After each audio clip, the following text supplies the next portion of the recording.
Uma das declarações extremamente célebre da parte de Cristo é quando ele pergunta aos seus discípulos que dizem os homens ser o Filho do Homem. E eles respondem, um diz que tu és Elias, ou um dos profetas. Mas Jesus, o que ele queria saber mesmo, qual era a opinião dos discípulos a respeito da pessoa dele. E Pedro toma a frente e diz, tu és o Cristo, o Filho do Deus vivo. E Jesus faz uma afirmação sobre essa fala de Pedro. Ele diz, bem-aventurado és tu, Simão, porque não foi nem carne nem sangue que te revelou isso, mas meu Pai que está nos céus. E diz, eu também te digo, tu és Pedro, e sobre esta pedra edificarei a minha igreja. Alguns pensamentos surgiram em termos dessa afirmação de Cristo, que tu és Pedro, e sobre esta pedra edificarei a minha igreja. E houve alguns debates a respeito. Alguns, por exemplo, da Igreja Católica, afirma que a pedra é Pedro. Então, Pedro é a base da igreja. Os evangélicos discordam disso, dizendo que Cristo é a pedra fundamental da igreja. Na minha leitura, é a afirmação de Pedro, essa convicção de Pedro, que a igreja é edificada, qual seja, de que Cristo é o Filho do Deus vivo. Esta é a afirmação básica da igreja. A igreja de Cristo, a igreja evangélica, ela se solidifica nesta afirmação de que Cristo é o Filho do Deus vivo. E Jesus diz que sobre esta afirmação ele vai edificar, ele vai construir a igreja dele. E ele começa a edificação da igreja dele através dos seus discípulos, que haveriam de crer nele, e na pregação dos discípulos e os demais que viriam após ele. Mas um outro detalhe que me chama muita atenção também nesse desenvolvimento da igreja, no plantar da igreja, no edificar da igreja, é que Jesus, após a ressurreição dele, ele havia sido não só traído por Judas, mas por Pedro também. Mas pós-ressurreição dele, Jesus tem um encontro pessoal com Pedro, e chama Pedro no canto, e começa a fazer algumas indagações a Pedro. Ele pergunta, Pedro, tu me amas? E Pedro vai dizer, sim, Senhor, eu te amo. Então, por 3 vezes, Jesus faz essa pergunta e Pedro vai dizendo, tu sabes que eu te amo, tu sabes todas as coisas, tu sabes que eu te amo, cuide dos meus cordeirinhos. Ou seja, é do amor que a pessoa tem a Cristo. A igreja de Cristo vai ser solidificada também no amor. Ou seja, a partir do momento que eu amo ao Senhor, que eu amo a Jesus, naturalmente eu vou estar preocupado com a missão de Cristo. E a missão de Cristo é desenvolvida também através da igreja. Esse episódio do capítulo 15 de Mateus, a partir do versículo 21, eu vejo algumas coisas assim muito significativas, ainda que implícita no texto, a respeito da fé que é produzida pelo amor. E a igreja de Cristo vai ser uma igreja assim. Ela precisa ser uma igreja que ame ao Senhor, e à medida que esse amor venha a ser desenvolvido, naturalmente a fé há de ser acrescentada a cada dia. Esse episódio está escrito assim no capítulo 15, a partir do versículo de número 21 de Mateus. Partindo Jesus dali, retirou-se para os lados de Tiro e Sidom. Eis que uma mulher cananeia que viera daquelas regiões clamava, Senhor, filho de Davi, tem compaixão de mim, minha filha está horrivelmente endemoniada. Ele, porém, não lhe respondeu palavra. E os seus discípulos, aproximando-se, rogaram-lhe, despede-a, pois vendo clamando atrás de nós. Mas Jesus respondeu, não fui enviado senão as ovelhas perdidas da casa de Israel. Ela, porém, veio e o adorou, dizendo, Senhor, socorre-me. Então, Ele respondeu, disse: não é bom tomar o pão dos filhos e lançá-los aos cachorrinhos. Ela, contudo, replicou: sim, Senhor, porém os cachorrinhos comem das migalhas que caem da mesa dos seus donos. Então disse-lhe Jesus: ó mulher, grande é a tua fé, faça-se contigo como queres. E desde aquele momento, sua filha ficou sã. A gente tem pensado na igreja como família com Deus. Fico imaginando como era a situação desta mãe, como eram as preocupações dessa mãe, como era o tormento desse lar, advindo desse problema que essa menina tinha. O termo chamado em Mateus, também faz um paralelo, lá no capítulo 7 de Mateus. Mateus acrescenta alguns detalhes a esse episódio, ele destaca alguns detalhes. E um dos detalhes significativos é que ele diz que a mulher era grega, cirofenícia. Quando ele destaca a questão grega, ele está destacando mais a questão da religiosidade daquela mulher. Ela é de origem cirofenícia. De alguma forma, ela tentou resolver os problemas da filha dela. Naturalmente, toda mãe, todo pai que tem um filho com um problema gravíssimo, ele procura todos os meios, todos os recursos existentes, quem sabe até inexistentes, para que o problema seja resolvido. E naturalmente ela não encontrou resposta naquilo que ela vivenciava, seja na sua religião grega, através daqueles deuses todos que a religião grega tinha. No entanto, não encontrou solução para o problema que atormentava a filha dela, que por extensão, naturalmente, atormentava toda aquela família. Naturalmente, toda aquela família vivia o transtorno constante do problema daquela criança. Ela estava endemoniada, era o espírito maligno que estava na vida daquela criança. Interessante que Mateus chama, ou melhor, Marcos diz, uma filhinha, ou seja, era uma menina pequena que sofria desses tormentos espirituais. A gente não sabe qual foi a origem desses tormentos, de como foi que demônios se alojaram na vida daquela criança.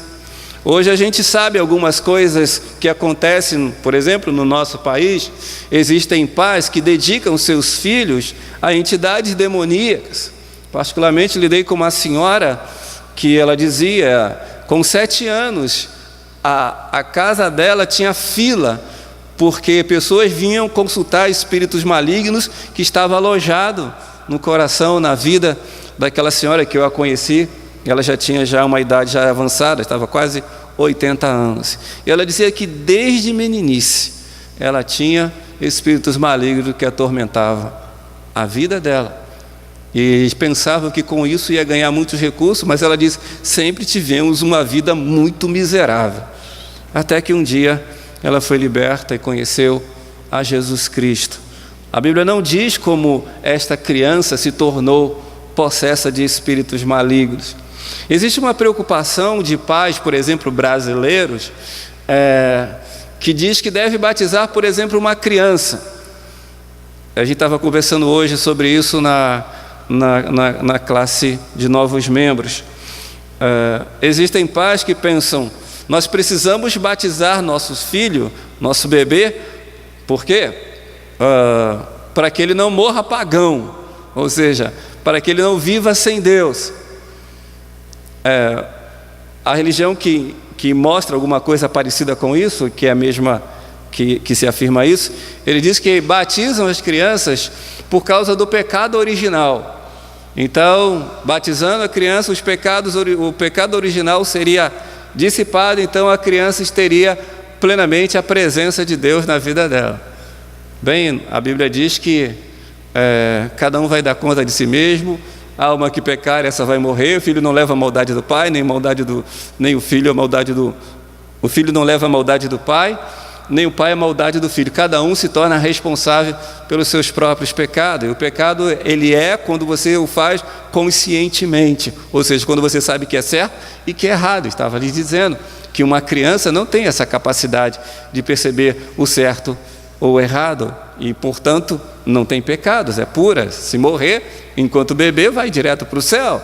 Daí Jesus fala, se você não se tornar tão puro quanto uma criança, jamais você vai entrar no reino dos céus. Bem, a Bíblia não diz de que forma isso aconteceu na vida dessa criança, mas uma coisa a gente tem plena certeza, que aquela mãe amava profundamente a sua filha. Naturalmente, a sua mãe amava profundamente a sua vida familiar. Não queria viver em tormento constante, sem paz, sem alegria, sem o prazer de ter a sua filha desenvolvendo de forma saudável, como todo pai, toda mãe gostaria de ter.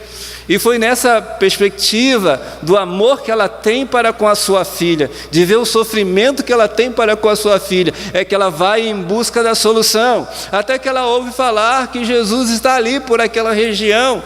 Jesus havia saído lá da região de Israel para ir para um outro lugar para descansar um pouco, devido à perseguição também que já estava começando a sofrer. Mas não deu para Jesus se esconder, a fama dele já estava transitando, correndo muitos lugares. E ali ele se alojou numa casa e começou aquela mulher tentando encontrar a Jesus. Eu percebo, meus queridos irmãos, que a nossa fé, ela há de aumentar cada vez mais, à medida que eu tenha o meu amor aumentado. Muito interessante, para mim muito interessante. Amor é, sem dúvida alguma, um fruto da ação divina. Assim como perdoar é divino, amar, o amor puro, límpido, não tenho dúvida, é de Deus.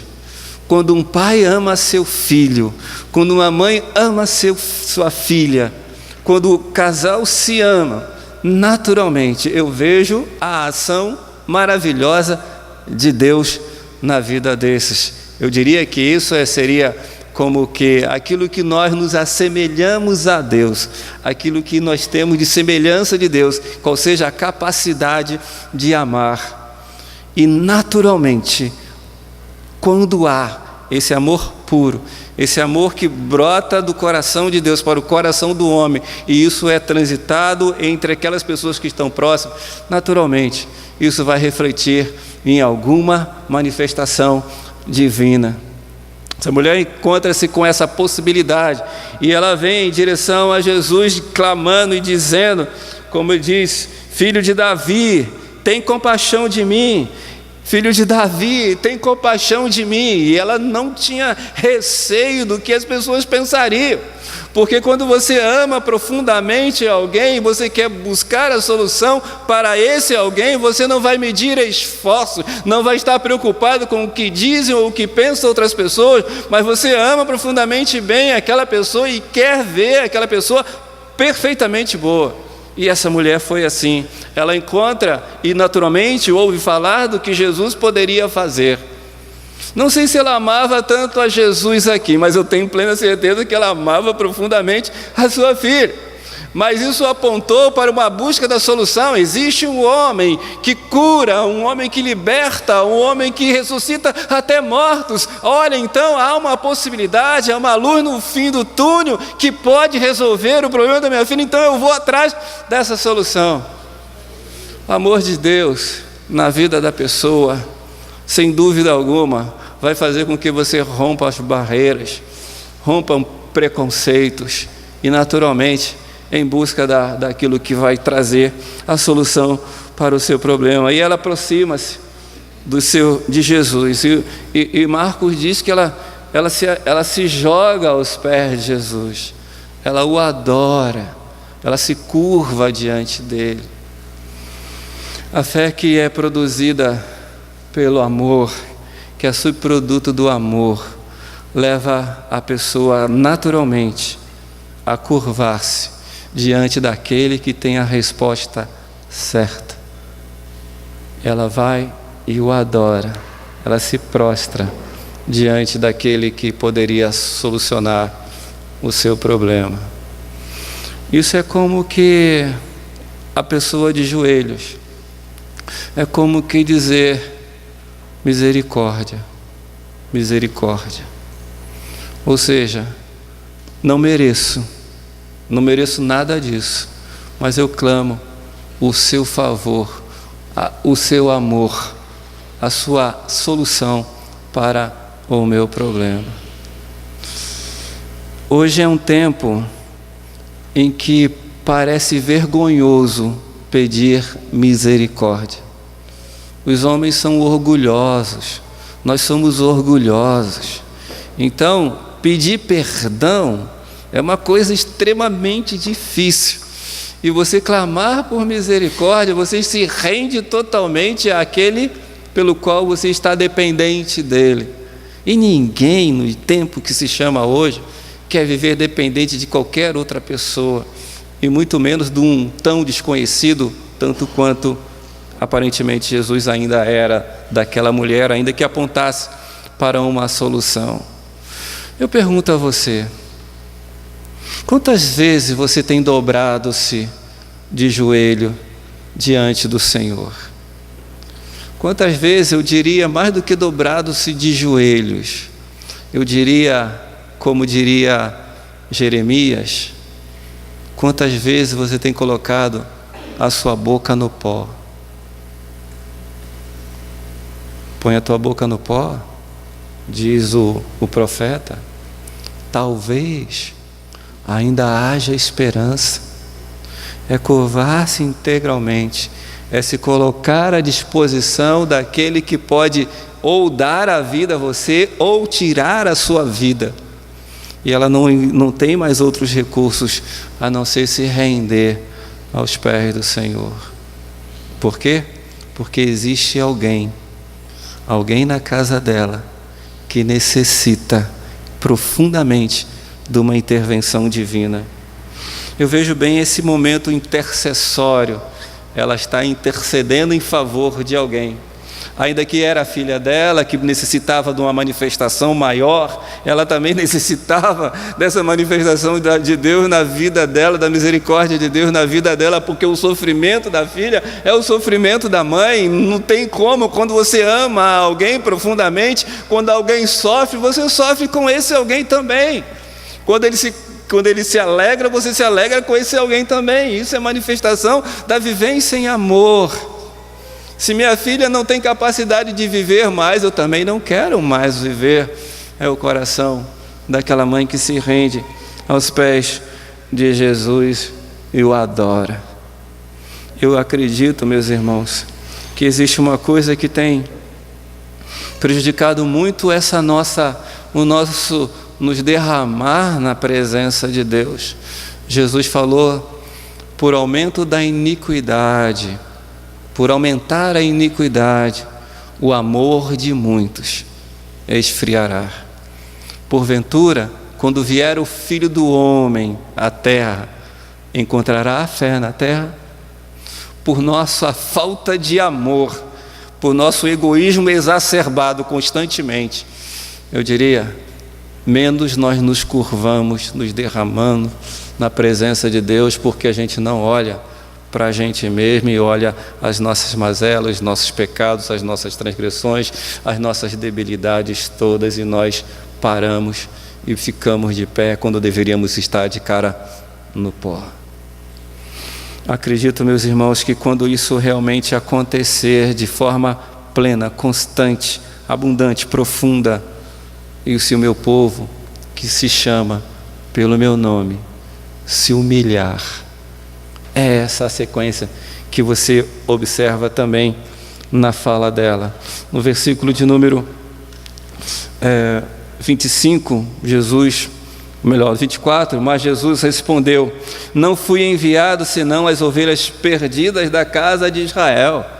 Ela, porém, veio e o adorou, dizendo: Senhor, socorre-me. Então ele respondeu: não é bom tomar o pão dos filhos e lançá-los aos cachorrinhos.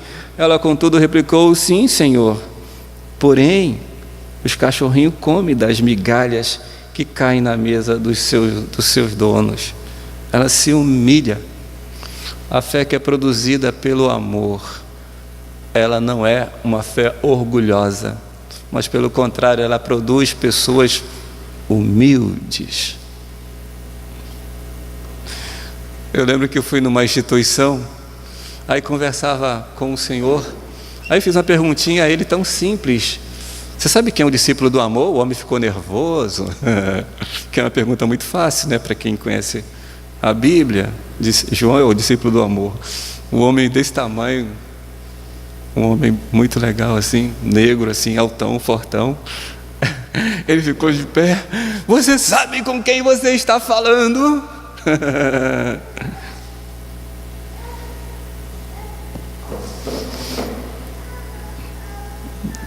Infelizmente,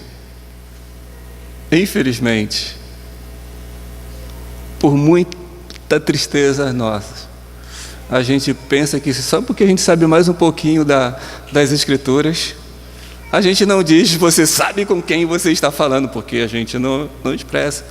Mas o nosso comportamento, às vezes desprezível para com aquele que não sabe nada, é resultado da falta de amor.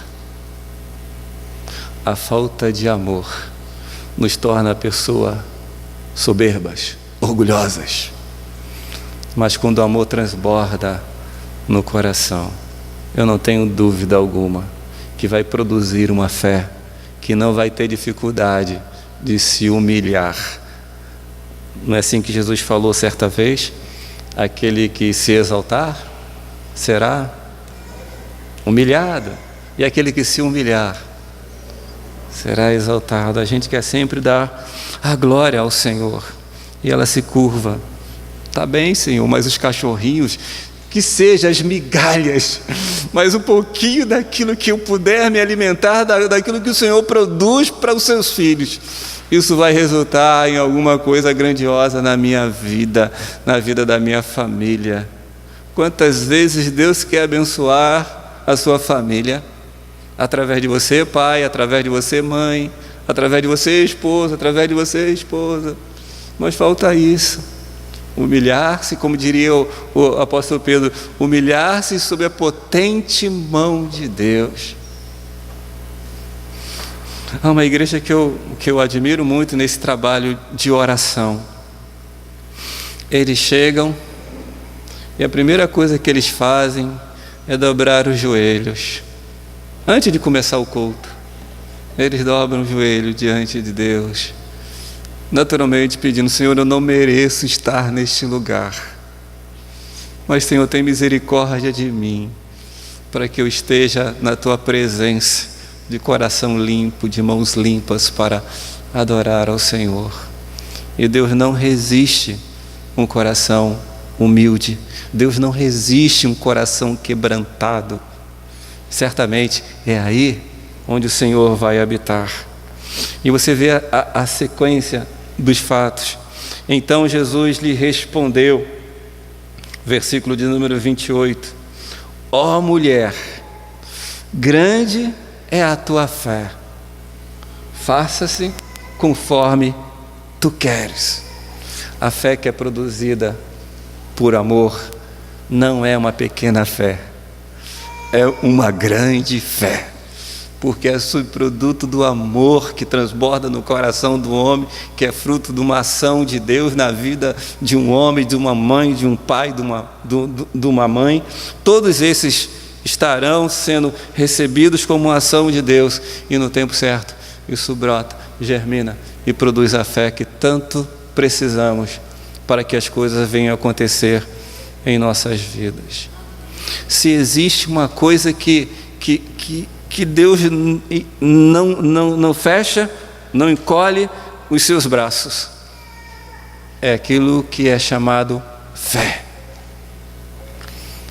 A fé move o coração de Deus.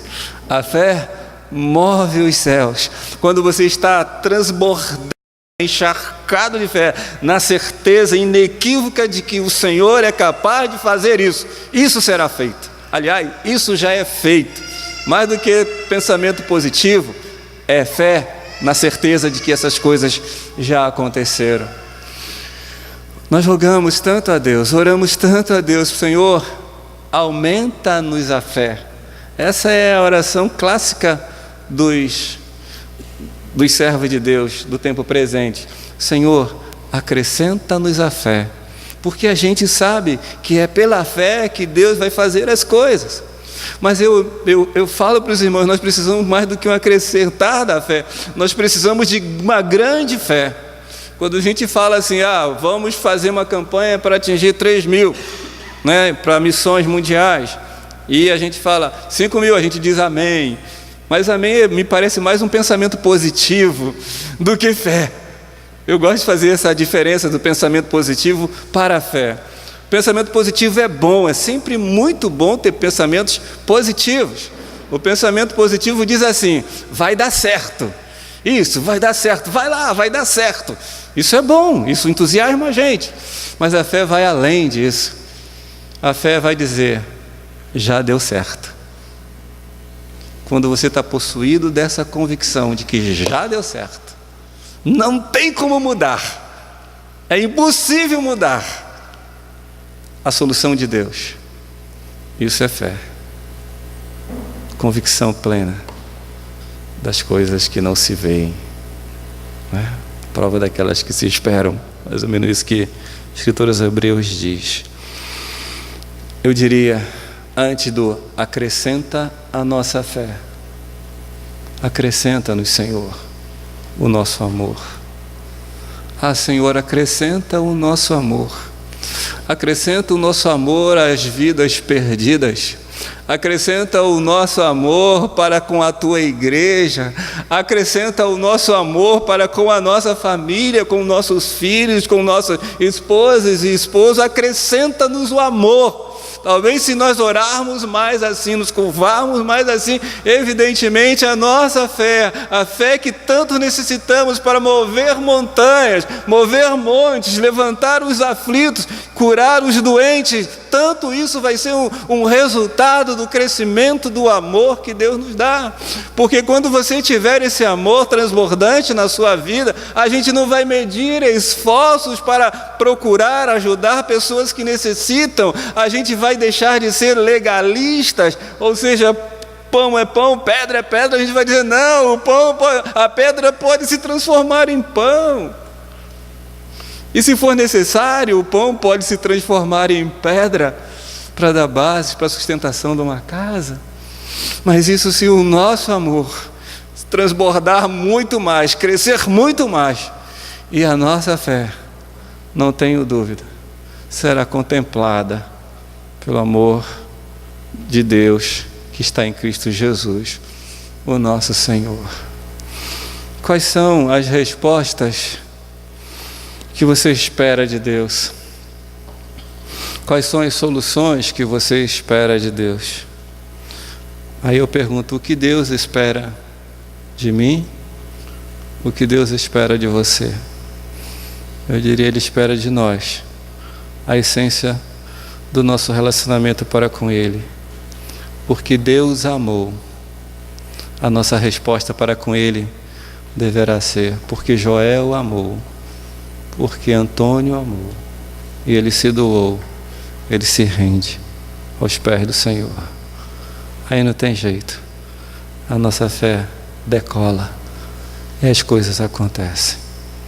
Que o Senhor nos abençoe de tal forma que a gente tenha esse amor transbordante que vem de Deus para aquelas coisas que você sabe que precisa que aconteça na sua casa, na sua família, possa vir a acontecer pela fé em Cristo Jesus, resultado do amor dele na sua vida. Amém?